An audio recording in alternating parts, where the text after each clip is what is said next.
किसान साथियों, आज हमारे साथ स्टूडियो में हैं कृषि विज्ञान केंद्र ढकरानी देहरादून से प्राध्यापक पशु पोषण विभाग डॉक्टर अवनीश कुमार सिंह। और डॉक्टर साहब से आज हम बात करने वाले हैं कि जाड़ों में पशुपालन में किन बातों का हमने ध्यान रखना है ताकि जो हमारे पशु हैं उनसे अच्छा उत्पादन हमें मिले और हमारे जो पशुपालक हैं उनको अच्छा फायदा हो।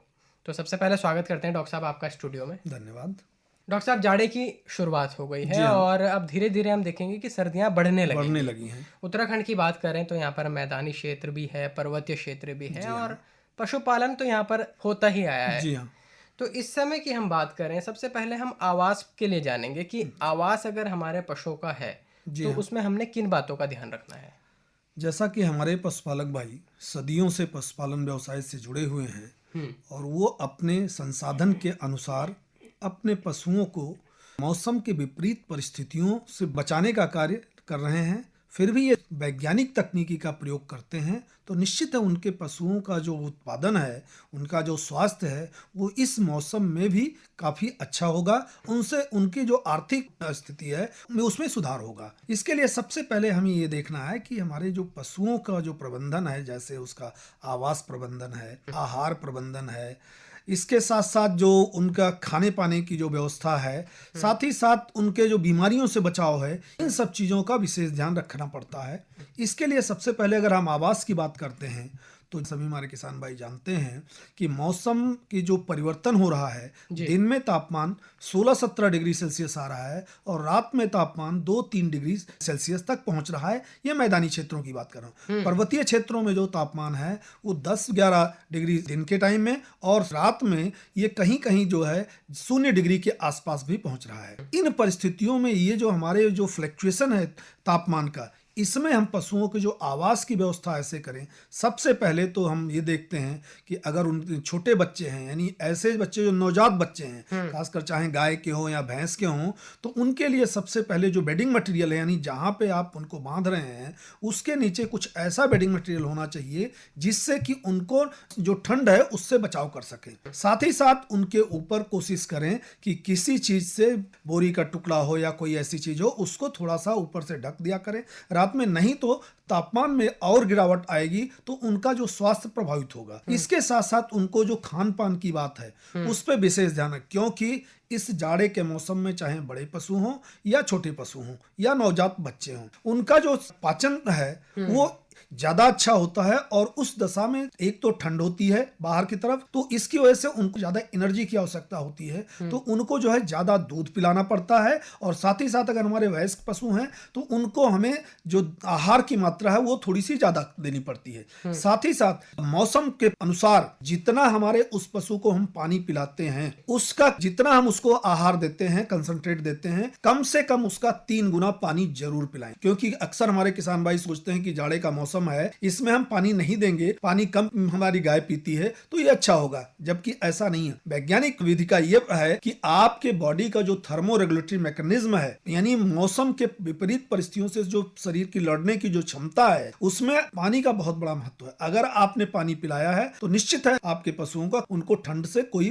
विपरीत प्रभाव नहीं पड़ेगा। और अगर आप पानी पिलाएंगे तो निश्चित है उनका जो चारा है वो भी ज्यादा खाएंगे और उनका जो पाचन तंत्र भी अच्छा रहेगा। आवास के साथ साथ इस बात को ध्यान रखें कि जैसे अक्सर हम लोग देखते हैं कि हमारे पशुपालक भाई दिन के समय में जो बाड़ा बना रखा है जहां पे हम पशुओं को रखते हैं, उसके जो अगर जाली है तो उस पे वो लोग पॉलीथीन की सीट या त्रिपाल या बोरी जरूर टांग देते हैं। ये बहुत अच्छी चीज है। इससे क्या होता है कि अगर आपका जो पशुशाला है वो नजदीक बना हुआ है तो कम से कम 3 तरफ आप ये व्यवस्था जरूर रखें, क्योंकि अगर आपने चारों तरफ से कर दिया तो उसमें हवा का जो आदान प्रदान होगा वो नुकसान करेगा, क्योंकि सफोकेशन होने की संभावना है। इसलिए 3 तरफ से अगर आपने वो पर्दा लगा रखा है, त्रिपाल लगा रखा है, तो उससे जो हम अपने पशुओं को जो डायरेक्ट हमारे पास जो हवाएं आती हैं उससे हम कंट्रोल कर लेंगे तो हमारे पशुओं का जो स्वास्थ्य है वो अच्छा होगा। साथ ही साथ जो हमारे पशु का आवास का जो फर्श है वो बहुत महत्वपूर्ण है। प्राय हमारे किसान भाई क्या करते हैं कि वो अपने पशुशाला में आरसीसी का जो फ्लोर डालते हैं। कुछ किसान भाई ऐसे हैं जो कि उसके ऊपर मैटिंग डाल देते हैं, रबर का मैट डाल देते हैं। बहुत सारे हमारे कुछ ऐसे किसान हैं जिन्होंने ईंट का फर्श बना रखा है।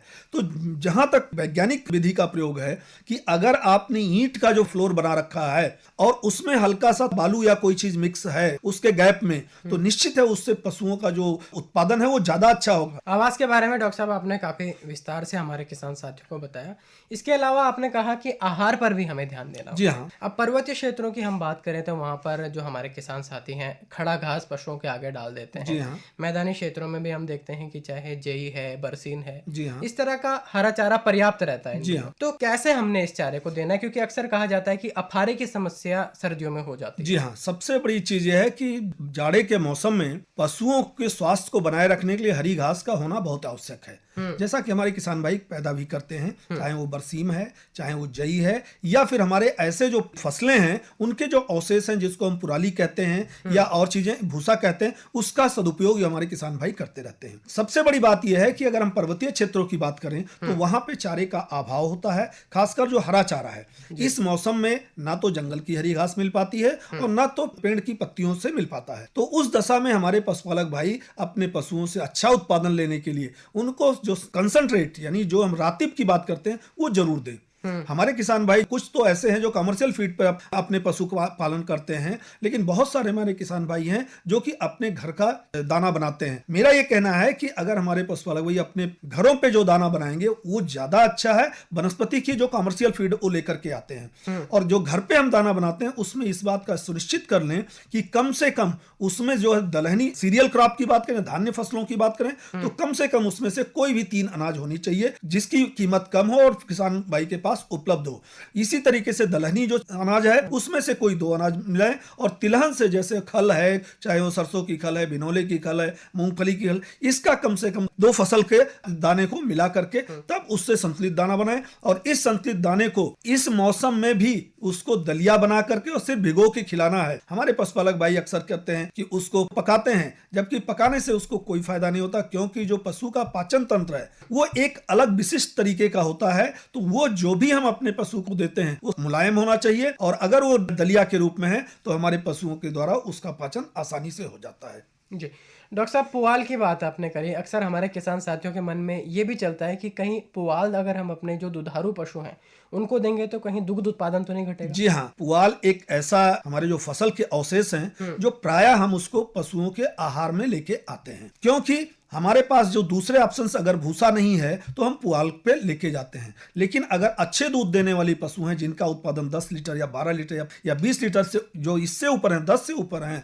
उनको कोशिश करना चाहिए कि पुआल को नहीं देना चाहिए। क्योंकि पुआल देने से सबसे ज्यादा समस्या जो है, इसके अंदर एक हानिकारक तत्व होता है, टॉक्सिक सब्सटेंस, जिसको हम ऑक्जेलेट्स कहते हैं। उसकी वजह से जो पशुओं में जो मिनरल्स हैं, खासकर कैल्शियम और फास्फोरस, उस मिनरल्स के रेशियो को बिगाड़ता है, जिससे हमारे पशुओं का दूध उत्पादन घट जाता है। बरसीम एक ऐसी चीज है जो बहुत अच्छा चारा है, हमारे पशुपालक भाई बहुत खिलाते हैं, लेकिन उसमें भी एक हानिकारक तत्व होता है जिसको हम सेपोनिन कहते हैं। तो अगर ये ज्यादा हम अपने पशुओं को खिलाते हैं तो उनके पेट में अफारा की समस्या आ जाती है। इसलिए पशुपालक भाइयों को सलाह दिया जाता है कि अगर वो बरसीम खिला रहे हैं तो उसको काटने के बाद कम से कम 2-3 घंटे उसे सन ड्राई करें और फिर उसके बाद उसे कुट्टी काट करके पशुओं को खिलाएं। जिससे क्या होगा, ये जो ब्लॉट की समस्या, अफारे की समस्या, ये काफी कम हो जाएगी और हमारे पशुओं का उत्पादन भी बना रहेगा। जी डॉक्टर साहब, अफारे के अलावा भी सर्दियों में कुछ और समस्याएं आ सकती जी हाँ, सर्दियों में दूसरी समस्या क्या होती है, हमारे पशुपालक भाई देखते होंगे कि इसमें जो बाह्य परजीवी हैं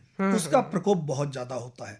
वो बाह्य परजीवी चाहे पशु के शरीर के ऊपर हो और चाहे वो पशुओं के पेट के अंदर हो। तो इस दशा में अक्सर हम देखते हैं कि हमारे जितने पशुपालक चाहे गाय पालते हैं या भैंस पालते हैं, पशुओं के शरीर पर खाज हो जाता है, जो कि एक फंगस का इन्फेक्शन की वजह से पशुओं के शरीर पर पाया जाता है। तो इसका भी प्रकोप बहुत ज्यादा होता है जाड़े के समय में। इसलिए ऐसी दशा में पशुओं को प्रतिदिन कम से कम 10 से लेकर 12 मिनट तक जो खुरेरा है उससे जरूर शरीर पर रगड़ते रहें, जिससे कि अगर कोई फंगस है तो नीचे गिर जाए। और उसके लिए जो है कुछ दवाएं, ऐसे एंटी फंगल जो दवाएं हैं, उसका भी प्रयोग करके हम इसको खत्म कर सकते हैं। ये इसलिए होता है क्योंकि फंगस का जो ग्रोथ जो है वो जब सुटेबल एनवायरनमेंट हो, चाहे वो कोल्ड में हो या चाहे रेनी सीजन में हो, तो ज्यादा होता है। तो इससे बचाव के लिए हमें एंटी फंगल चीजें जो है अपने पशुओं को प्रयोग करना चाहिए। साथ ही साथ अगर वो स्वच्छता पे ध्यान रखते हैं तो निश्चित है ये चीजें अपने आप समाप्त हो जाती हैं। जी डॉक्टर साहब, नई ब्यात के भी हमारे जो पशु हैं उनमें किन बातों का ध्यान रखना होता है, जैसे दूध कितनी मात्रा में पिलाना है, या भविष्य में वो अच्छी हमारी नस्लें तैयार हों, अच्छा दुग्ध उत्पादन हमें उनसे मिले, तो उनमें हमें किन बातों का ध्यान रखना होता है? हमारे पशुपालक भाई जो ऐसी गायों को रखते हैं, चाहे वो हाई इल्डर्स हो, ज्यादा दूध देने वाली या कम दूध देने वाली, जो हमारी देसी नस्लें हैं या हमारी जो विदेशी नस्लें एक्जोटिक ब्रीड्स जिसको कहते हैं या क्रॉस ब्रीड कहें, इनके लिए सबका जो प्रबंधन है ऐसा होना चाहिए कि पशु के उम्र, पशु का शरीर भार और पशु के उत्पादन क्षमता के अनुसार उसे दाना जरूर देना चाहिए। और दाने की जो मात्रा है, एक थंब रूल के उसमें हम ये कह सकते हैं, अगर गाय का है तो हम 3 किलो दाने पर 1 किलो हमें कंसंट्रेट जरूर देना चाहिए। और वो जो संतुलित आहार कंसंट्रेट के रूप में है, उसके अंदर सबसे बड़ी चीज है कि उसके अंदर कम से कम 20 से लेकर 22% तक जो है क्रूड प्रोटीन का होना अति आवश्यक है। साथ ही साथ उसके अंदर जो ऊर्जा की मात्रा है, एनर्जी जो है, वो कम से कम जो 1800 से लेकर 1900 किलो कैलोरी जरूर होनी चाहिए। और इसकी मात्रा हमें पशुओं को जो उसके उत्पादन के अनुसार दिन भर में उसे कम से कम जो है 2.5 लीटर 3 लीटर के साथ 1 किलोग्राम, और अगर वो दूध उत्पादन इससे ज्यादा दे रहा है, 3 लीटर से ज्यादा है, तो उसके एडिशनल 1 किलोग्राम देना है। साथ ही साथ उसके शरीर के मेंटेनेंस के लिए उसे हमें 1 किलो दाना जरूर देना है। इस तरीके से अगर कह सकते हैं कि 10 लीटर की अगर गाय है तो उसको कम से कम 3 से लेकर 4 किलोग्राम उसे संतुलित आहार दें, जिसके अंदर प्रोटीन की मात्रा 20 से लेकर 22% हो और पचनीयता उसकी अधिक हो। ऐसे आहार को देना जरूरी है। साथ ही साथ जो चारा है उसको कुट्टी काट के देना जरूरी है, क्योंकि कुट्टी अगर हम काटेंगे तो जो पशुओं का जो स्टमक है, जो पेट है, उसके अंदर जो र्यूमेंस है, र्यूमेन में जो बैक्टीरिया है, प्रोटोजुआ है, फंजाई है या अम्ल जो है, वो इस छोटे छोटे टुकड़े को जो है जल्दी से पचा लेते हैं, जिससे कि उसमें जो तत्व हैं वो पशुओं के काम आ जाए और जो उसका फाइबर है वो उसको फिशेज के रूप में बाहर निकले। डॉक्टर साहब, उत्तराखंड में भेड़ बकरी पालन भी खूब किया जाता है। जी हाँ। और अब धीरे धीरे क्योंकि सर्दी बढ़ेंगी ही, और जो हमारे भेड़ बकरी पालक हैं वो चराने के लिए उनको छोड़ते जी हैं। हाँ। हम देखते हैं अक्सर सुबह शाम वो उनको चराने ले जी जाते हाँ। हैं। तो इस समय उनमें किन बातों का ध्यान रखने की जरूरत हमारे जो भेड़ पालक या बकरी पालक किसान भाई हैं, उनके लिए मेरा ये सुझाव है कि जो अपने बकरियों को या अपने भेड़ों को जब धूप निकल जाए तब उनको चुगाने के लिए ले जाएं, क्योंकि अगर किसी घास पर ओस पड़ा होगा तो वो पशु नहीं खाएंगे। दूसरी चीज क्या है कि उनके रखने की जो व्यवस्था है, रख रखाव की जो व्यवस्था है, वो इतना शेल्टर होना चाहिए कि हवा डायरेक्ट नहीं लगनी चाहिए, लेकिन उसके साथ साथ उसके अंदर अमोनिया जो गैस रिलीज होती है उसके पेशाब से, उसको जो भी हमें कम करना है, उसके लिए हमें एक वेंटिलेशन भी जरूरी है। उसके साथ उस अमोनिया को खत्म करने के लिए एक जो नॉर्मल हमारा जो 10 बाई 10 का जो 100 स्क्वायर फीट का जो जगह है, उसमें 2 से लेकर 3 किलोग्राम अगर चूना हम महीने में 2 बार डालते हैं तो निश्चित है ये जो हमारी समस्या है बकरियों और भेड़ के लिए जो उनके बारे में आता है उसको हम कम कर देते हैं। इसका सबसे बड़ा फायदा है कि जो उसमें रिस्पिरेटरी प्रॉब्लम होती है, श्वसन संबंधी जो बीमारियां होती हैं, उसका हम कंट्रोल कर लेते हैं, बचाव कर लेते हैं। साथ ही साथ अपनी बकरियों को इस समय मल्टीविटामिन और मिनरल्स जरूर खिलाएं, क्योंकि जाड़े में क्या होता है कि हमारे जो बकरी पालक हैं वो खेत में ले जाते हैं, पहाड़ों पे ले जाते हैं, कहीं और लेके जाते, तो वहां पे हरी घास नहीं होती, तो हमारी जो बकरियां हैं या हमारे भेड़ बहुत ज्यादा घूमते रहते हैं, लेकिन उनको भरपेट भोजन नहीं मिल पाता है। तो इस दशा में जो है उनको कंसंट्रेट कम से कम 100 से लेकर 150 ग्राम उसे संतुलित आहार प्रतिदिन प्रति बकरी या प्रति भेड़ जरूर देना चाहिए, जिससे कि उनका जो स्वास्थ्य है वो अच्छा बना रहे। डॉक्टर साहब, जैसे भेड़ पालक हैं वो ऊन अभी निकालते हैं, जी हाँ, तो ज्यादा सर्दी पड़ने में क्या हमें कुछ वेट कर लेना चाहिए? हाँ, थोड़ा सा शेड्यूल ऐसा बनाना चाहिए कि या तो हमें अपने बकरी पालक या भेड़ पालक जो हमारे किसान भाई हैं ऐसा शेड्यूल बनाएं कि फरवरी के लास्ट में उसका ऊन काटें, और उसके बाद जो है ऐसा शेड्यूल है कि ये जो हमारा दिसंबर से लेकर के फरवरी का महीना है इसमें हमारा शेड्यूल न बनने पाए, क्योंकि इसमें टेम्परेचर बहुत फ्लक्चुएट करता है, और इस फ्लक्चुएशन की वजह से मौसम में परिवर्तन हो गया, बारिश हो गई, बदली हो गई, तो उससे बॉडी टेम्परेचर जो है इफेक्ट करेगा, और जो थर्मोरेगुलेटरी मैकेनिज्म है वो पूरी तरीके से काम नहीं कर पाया, जिससे हमारे जो बकरी हैं या भेड़ हैं उनका स्वास्थ्य निश्चित है प्रभावित होगा। जी, तो डॉक्टर साहब, बहुत ही महत्वपूर्ण जानकारी आज आपने हमारे पशुपालक साथियों तक पहुंचाई कि किस तरह से जाड़े में हम अपने पशुओं का ध्यान रख सकते हैं और अच्छा उत्पादन उनसे प्राप्त कर सकते हैं। स्टूडियोज में आने के लिए आपका बहुत बहुत आभार। धन्यवाद।